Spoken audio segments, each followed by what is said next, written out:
Good morning students, सुप्रभात। आज की कक्षा में हम लोग एक नए विषय के साथ में हैं। वो है हमारा टेक्स्ट बुक का पार्ट 11 है, ईमानदार लकड़हारा। और ये जो आपको होगा, ये आपको इसमें लास्ट में आपको मैंने जो आज का नोट्स दिया है उसको भी इस स्टोरी को एक्सप्लेन करने के बाद में जो आपका लास्ट में जो मैंने आज जो आपका स्टडी मटेरियल दिया है उसको भी मैं एक्सप्लेन करूँगा कि उसमें मैंने वो क्या दिया है। जो मैंने एक निबंध दिया है, निबंध मैंने क्या लिखा है वो भी मैं आपको बता दूँगा। सबसे पहले इस स्टोरी को हम एक्सप्लेन करते हैं कि क्या है।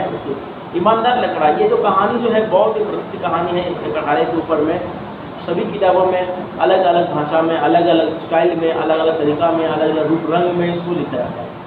तो आइए हम पढ़ते हैं। इसकी जो सारांश है वो इस प्रकार है कि देखिए एक लकड़हारा है रहता है, वो बहुत ज़ईफ रहता है, लकड़ी काटने जाता है। लकड़ी काटते काटते उसका लकड़ी नदी में गिर गया। वो बहुत दुखी है, सोच रहा कैसे काम होगा, कैसे घर परिवार चलेगा। तभी जलपरी आती है, उसे पूछती है ये तुम्हारा लकड़ी है, तो तुम्हें क्या हो गया, सो लकड़ी क्या हो गया। तो बोलते हैं मेरा एक कुल्हाड़ी गिर गया। लोहे की ठीक हम करते हैं तो बार बार अलग तरह से सोने की, चांदी की, तांबे के, हीरे की निकालती है। लेकिन लकड़हारा ईमानदार होता है, वो उसको देख कर लालची नहीं आता है, वो अपने कुल्हाड़ी को ही मांग करता है। इसी प्रकार ये कहानी है। चलिए इस कहानी को हम शुरुआत करते हैं। प्रस्तुत पाठ में लकड़हारे ने ईमानदारी और सच्चाई दिखाई, जिसका परिणाम यह रहा कि उसे सोने और चांदी की कुल्हाड़ियाँ इनाम में मिली। आइए इसे संबंधित इस कहानी को हम विस्तार से पढ़ते हैं।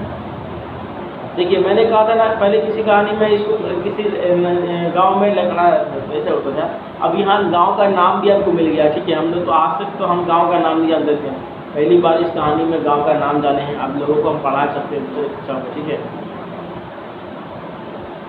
नाहरपुर गांव में एक लकड़हारा है, ठीक है।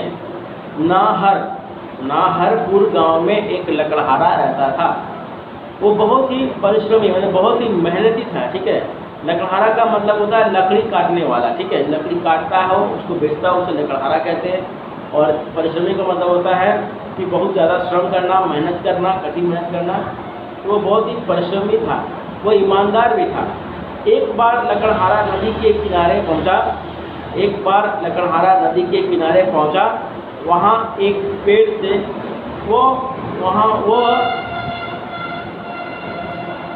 वहाँ एक पेड़ से लकड़ी काटने लगा। लकड़ी काटते काटते समय उसकी कुल्हाड़ी हाथ से छूटकर नदी में जा गिरी, ठीक है। लकड़ी काटते काटते उसकी कुल्हाड़ी हाथ से छूटकर नदी में जा गिरी। लकड़हारा उदास हो गया। लकड़हारा क्या हो गया? उदास हो गया। पेड़ से उतरकर वह नदी के किनारे बैठ गया। अचानक एक जलपरी नदी के पानी से बाहर निकली। अचानक क्या हुआ? जलपरी नदी के पानी से बाहर निकली। उसने लकड़हारे से उदासी का कारण पूछा।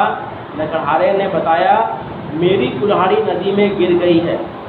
जलपरी बोली घबराओ नहीं, मैं तुम्हारी कुल्हाड़ी अभी निकाल लाती हूँ। यह कहकर उसने पानी में डुबकी लगाई। डुबकी मतलब पानी में घुस गई, डुबकी लगाई। जब वो पानी से बाहर निकली तब उसके हाथ में सोने की एक कुल्हाड़ी थी। जलपरी वो कुल्हाड़ी लकड़हारे को देने लगी। लकड़हारा उदास होकर बोला ये मेरी कुल्हाड़ी नहीं है, ये मेरी कुल्हाड़ी नहीं है। दुखी मत हो, मैं फिर से प्रयास करती हूँ।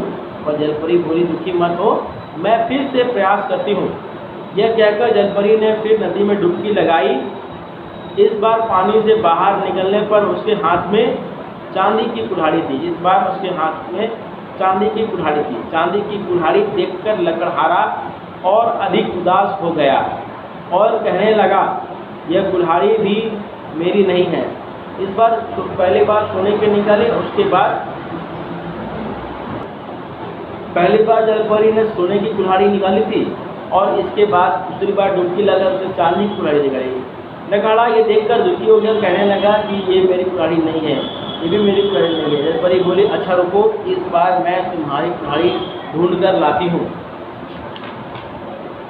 इस बार जलपरी लोहे की कुल्हाड़ी डुबकी लगाई, फिर से लोहे की कुल्हाड़ी लेकर आई, ठीक है। अपनी कुल्हाड़ी देखकर लकड़हारा प्रसन्न हो गया और बोला हाँ ये मेरी कुल्हाड़ी है। जलपरी ने कहा तुम बहुत ईमानदार हो, तुम बहुत ईमानदार हो, तुम लालची भी नहीं हो, अतः तुम सोने और चांदी की कुल्हाड़ी भी रख लो, ये तुम्हारा इनाम है। इसके बाद जलपरी उजल मतलब गायब हो गई। लकड़हारा प्रसन्नतापूर्वक मतलब खुशी से तीनों कुल्हाड़ी लेकर अपने घर वापस आ गया। ठीक है बच्चों, लकड़हारे को उसकी ईमानदारी का इनाम मिला। हमें भी ईमानदार बनना चाहिए, हमें कभी भी लालच नहीं करना चाहिए। ठीक है, इस प्रकार इसमें एक और भी आगे है कि उसको जब वो गांव में आया तो क्या हुआ, देखा उसके जो साथी संगी देखे कि अरे ये तो सोना नहीं गया। तब इसमें ने पूछा कि ऐसी बात है, तो उसका एक मित्र जो था वो लालची था, उसका क्या सुमेर से वो भी किया, जानबूझ के लकड़ी काट रहा था, गिरा दिया और फिर आकर वो भी नदी के पास बैठ गया, जैसे इसने बैठा था, रोने लगा। जलपरी आई, उससे भी पूछा तो उसने बोला कि हाँ मेरा गिर गया, मैं क्या करूँ। तो उसको बोल दिया हाँ ठीक है, एक काम करो, रुको हम ले जाते हैं। जैसे ही जलपरी अंदर डुबकी लगाई, सोने पड़ गए, तो उसने देखा कहीं सच में निकल आई है। तो लालच हुआ, उसने क्या किया, बोला हाँ हाँ हाँ ये मेरी कुल्हाड़ी है, मेरी कुल्हाड़ी है। जलपरी ने उसने कहा कि तुम तो बहुत धोखेबाज और बेईमान आदमी हो। ठीक है, अभी कोई आदमी लोहे की सोने की कुल्हाड़ी से लकड़ी काटता है क्या? ये बोलकर बोल जाओ मैं तुम्हें ये भी कुल्हाड़ी दे दूंगी और तुम्हारी जो कुल्हाड़ी थी वो भी तुमको नहीं मिलेगी। वो तो पछताने लगा कि मैंने बेकार आलस किया, जो भी मेरे पास था वो भी अब रुक गया, अब वो नहीं मिलेगा। तो इसकी जो कहानी जो है वो बहुत ही पार्ट में अलग अलग पार्ट में है। तो हमने आज इस पार्ट को पढ़ा है। आप इस पार्ट को इस चैप्टर को आप 2 से 3 बार रीड करेंगे। इसमें आपको कुछ वर्ड्स मीनिंग्स दिया गया है, जैसे लकड़हारा लकड़ी काटने वाला, परिश्रमी मतलब मेहनती, डुबकी मतलब नदी या तालाब में पानी के अंदर जाना, प्रयास मतलब कोशिश, कुशल मतलब खुश, उजल मतलब गायब और प्रसन्नता मतलब खुशी से। इसको पढ़िए और वर्ड मीनिंग को पढ़िएगा। मेक सेंटेंस मैं आपको बता दूँ, फर्स्ट शो में कि वर्ड मीनिंग जो वर्ड मीनिंग जो दिए हैं उसको आप कोशिश कीजिएगा। और मेक सेंटेंस जब वो क्लास में कराया जाएगा, आपको एग्जाम में अननोन आपको कुछ भी दिया जाएगा। तो इस चैप्टर को पढ़िएगा। ठीक है, और उसके साथ साथ में इस पार्ट में मैं आपको और भी कुछ वर्ड मीनिंग लिख दूंगा, बाद में लिख दूंगा, उसे लिखिएगा। इस चैप्टर को दूसरी बार पढ़िए, इसमें रेफरेंस टू कंटेंट्स भी है इसका।